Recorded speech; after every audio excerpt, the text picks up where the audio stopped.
bajaron sus manos?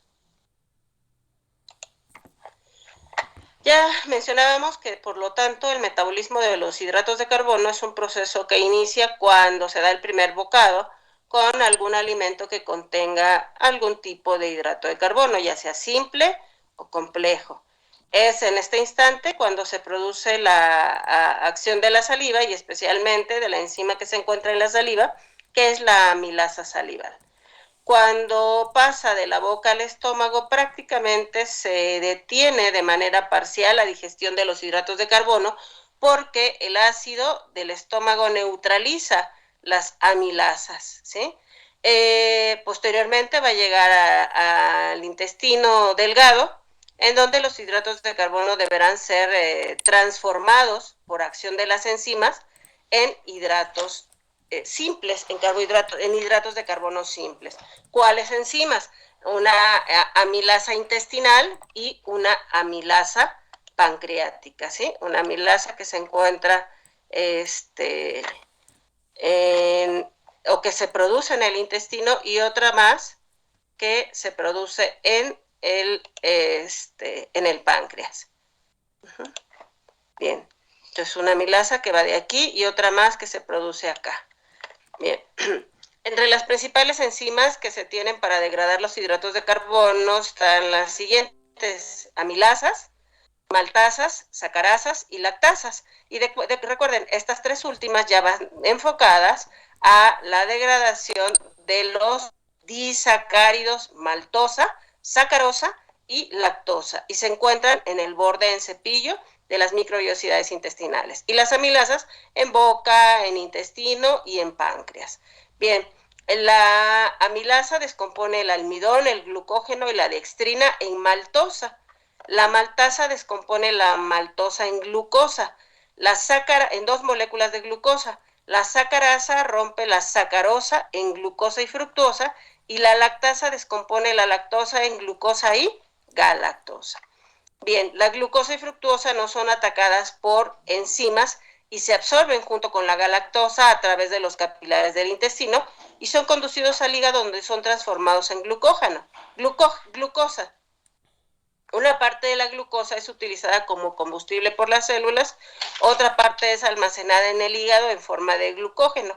La glucosa que no es utilizada se transforma en grasa que queda debajo de la piel o protegiendo los órganos. Y bueno, aquí tenemos un poquito el mecanismo de cuando el páncreas libera ante bajos niveles de azúcar o de glucosa, promueve la producción de glucagón por parte del páncreas. Si los niveles de azúcar son bajos, se promueve la producción de glucagón. Cuando los niveles de azúcar son altos, se promueve la secreción de la hormona insulina, ¿sí? Y esto va de la mano con el actuar de hígado. La insulina estimula que se absorba la glucosa y que entonces se eleven, estimula la absorción de glucosa, y hígado normalmente va a bajar los niveles de glucosa, pero la insulina va a estimular a que la glucosa sea utilizada a nivel celular. Situación contraria que sucede con el glucagón. El glucagón es la hormona contraria a la insulina, y que esta va a subir los niveles de glucosa o de azúcar cuando se encuentren bajos. ¿Después de qué? De una gluconeogénesis, que es lo que se dio aquí a nivel de hígado. Estaba el glucógeno que se transformó en glucosa y es liberado para elevar los niveles de azúcar o de glucosa en la sangre y mantener un equilibrio, sobre todo en periodos de ayuno. Bien, la glucosa y la fructosa no son atacados, decíamos, por enzimas y se absorben junto con la galactosa a través de los capilares del intestino y son conducidos al hígado, donde son transformados en glucosa. Una parte de la glucosa se utiliza como combustible para las células, otra parte es almacenada en el hígado en forma de glucógeno, y la glucosa que no se utiliza se transforma en triacilglicerol, en grasas, que quedan depositados debajo de la piel o para mantener protegidos los órganos. Ya en la célula, ¿cómo se degrada esta glucosa? Una glucosa, que es una molécula de 6 carbonos, se va a dividir en dos piruvatos o ácidos pirúvicos, cada uno de 3 carbonos. Uno de sus carbonos se junta con un hidrógeno y se desecha como hidróxido de carbono, convirtiéndose en entonces esta acetilcoenzima A de 2 carbonos. Se unen a un ácido oxalacético de 4 carbonos, formando un ácido cítrico de 6 carbonos, y con esto es con lo que inicia el ciclo de Krebs, que también les pedí lo documentara. Continuando con el ciclo de Krebs, se lleva a cabo en las crestas mitocondriales para obtener energía. De ácido cítrico pasa a ácido isocítrico de 6 carbonos, después se da descarboxilación oxidativa, se libera un carbono, después ácido cetogutárico, rico alfa 5 carbonos, después descarboxilación oxidativa de menos un carbono, succinil coenzima A de 4 carbonos, fosforilación, que pierde la coenzima A, es cuando se pierde la coenzima A, que queda libre para que se utilice en alguna otra reacción del otro ciclo de Krebs. Succínico, deshidrogenación, se pierden los dos hidrógenos, fumárico, se hidrata en agua formando ácido málico, deshidrogenación, pierde un hidrógeno, se forma el ácido oxalacético, se une a una acetilcoenzima A y empieza nuevamente el ácido cítrico para continuar con otro ciclo de Krebs. Bien, ¿cuáles son los requerimientos diarios de hidratos de carbono en la dieta? En una dieta equilibrada, la ingesta de carbohidratos va aproximadamente entre el 55 al 60%, el de lípidos un 30% y el restante 15 o 20% serían de proteínas. Esto es al 100% de la dieta. El 60, entre el 55 y el 60% lo representan los hidratos de carbono, un 30% lípidos y el restante 15-20% serían proteínas. Dentro de los carbohidratos se diferencian los simples o los de rápida asimilación, como son dulces, galletas, chocolates, mermeladas, postres, en fin, y los complejos o de lenta asimilación, como serían los cereales integrales, las verduras, las frutas, las leguminosas, los lácteos, en fin. Se debe consumir de 3 a 5 raciones al día de hidratos de carbono. ¿Sí? Y estos podrían ser algunos ejemplos.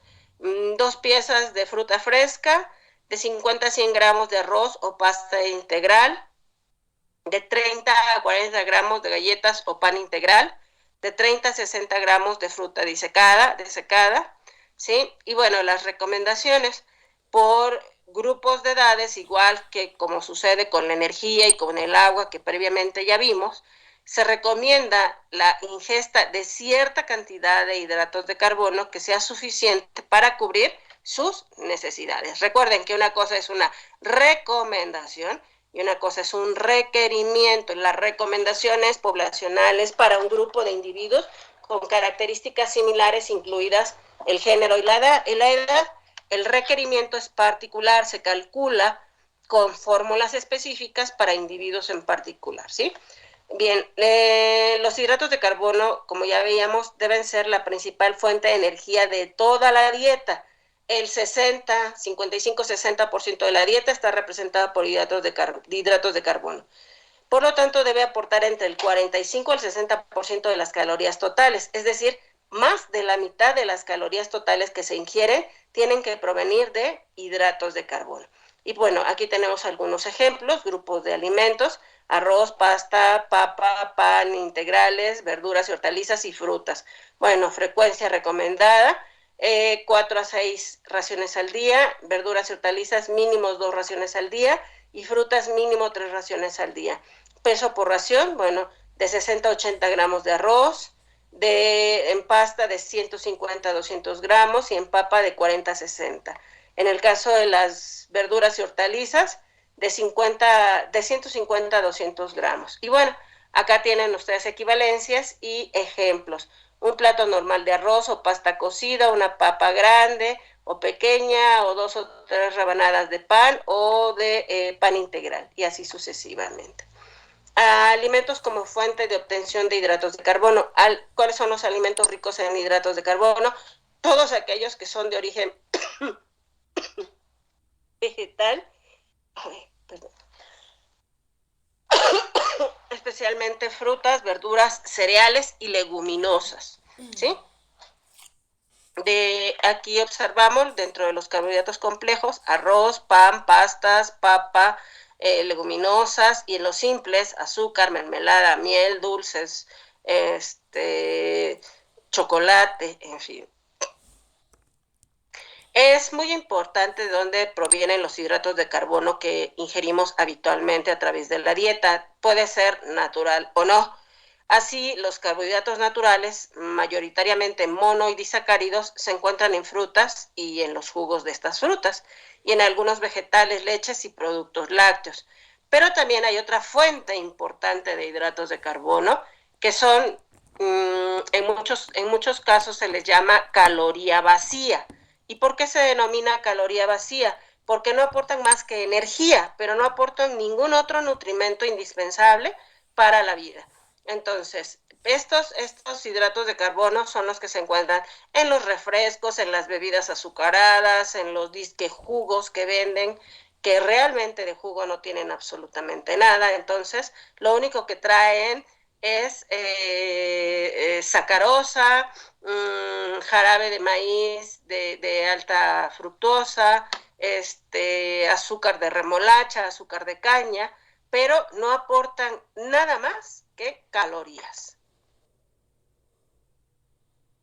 Si no se consume la ingesta adecuada de hidratos de carbono, bueno, si no se consumen los suficientes hidratos de carbono, el cuerpo va a buscar la energía, ya les decía anteriormente, de los depósitos de grasa y de los depósitos de músculo, y del corazón y del hígado.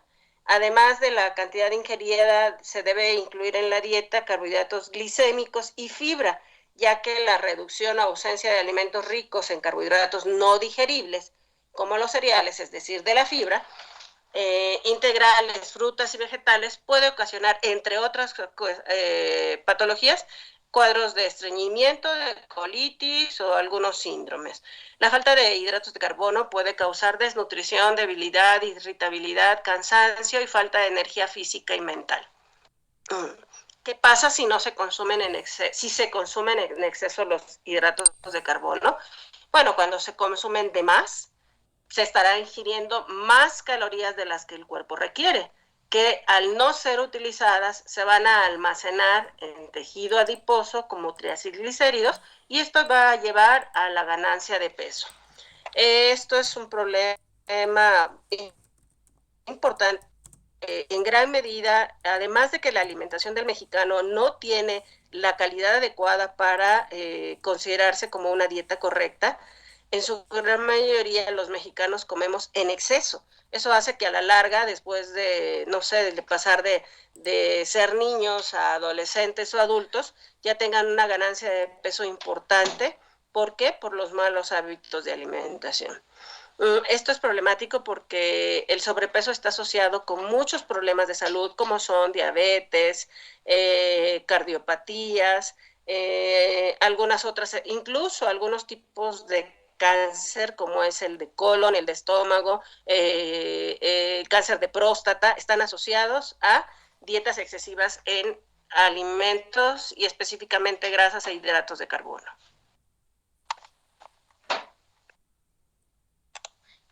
¿Preguntas?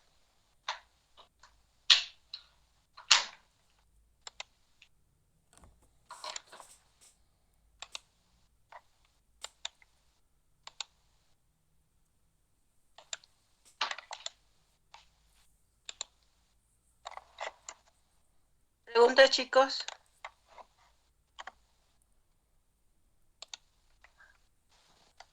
Rafa, Mande. la presentación que estaba presentando, ¿lo va a publicar en Teams? Sí, todas se suben a Teams, chicos. Ah, bueno, gracias, maestra. De nada. Ok.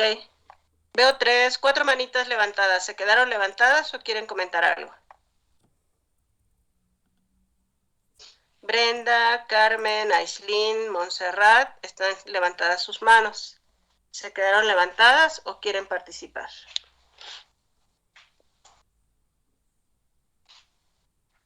No, maestra, la mía están abajo. También la mía ya la bajé, profa. No, bueno, ahorita sí, ya están abajo, pero estaban arriba hace un momento. Bien, ok. Ok, chicos, equipo de proteínas, bueno, se queda de tarea para la siguiente semana investigar todo sobre fibra y fibra dietética y la clasificación de fibra.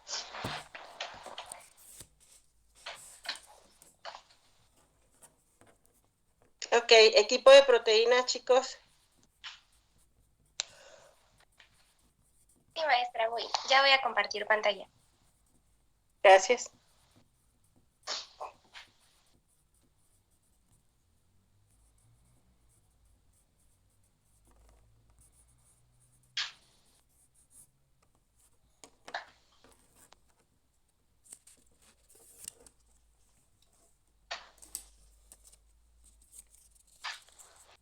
¿Ya se ve? Ya se observa. Ok.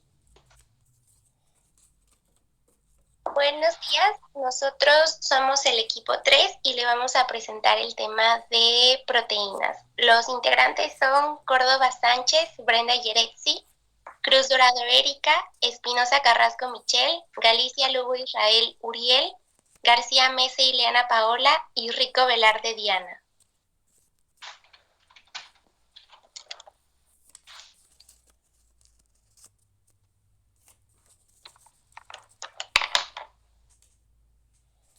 Vamos a comenzar por qué son las proteínas.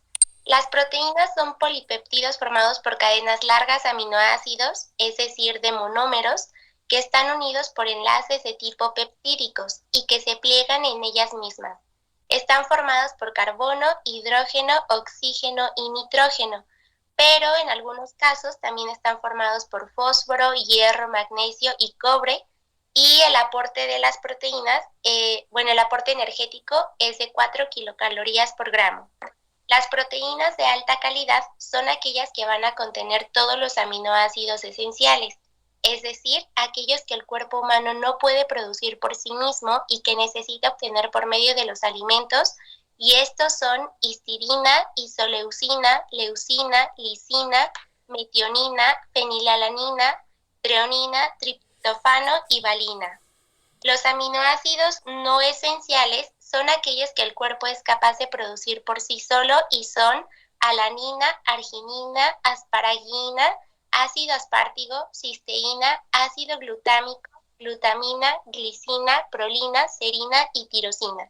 Y los aminoácidos condicionales son aquellos que solo se requieren en caso de enfermedad, y estos pueden ser arginina, cristeína, glutamina, tirosina, glicina, ortinina, prolina y serina. Y esta es la fórmula general de un aminoácido. Está conformado por un grupo amino, por un grupo de cadena lateral, un grupo carboxilo, un átomo de hidrógeno y un átomo de carbono.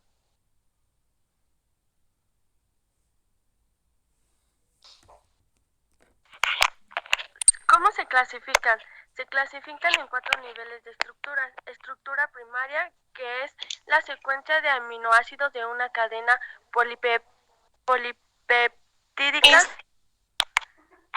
La segunda es estructura secundaria, que es el plegamiento que forma la cadena polipeptídica debido a la formación de puentes de hidrógenos entre los átomos que forman enlace.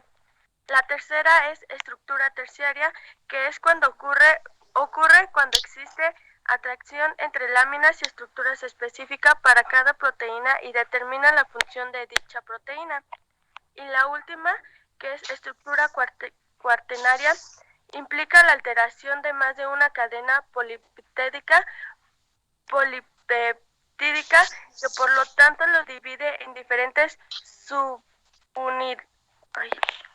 subunidades para formar complejos funcionales. Y la imagen que pueden ver aquí a su lado derecho es cómo se ven estas proteínas. La primera es la estructura primaria, que como ven es únicamente la cadena de aminoácidos. En la segunda, esta cadena ya se empieza a plegar. En la tercera es cuando ya existe una atracción entre estas láminas y entonces se determina cuál va a ser la función de esta proteína. Y por último está la proteína de tipo cuaternaria.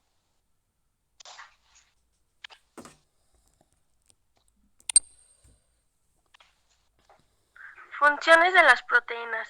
La función de las proteínas son específicas de cada una de ellas, por lo que es un conjunto que permite a las células mantener su integridad, defenderse de agentes externos, reparar daños, controlar y regular funciones.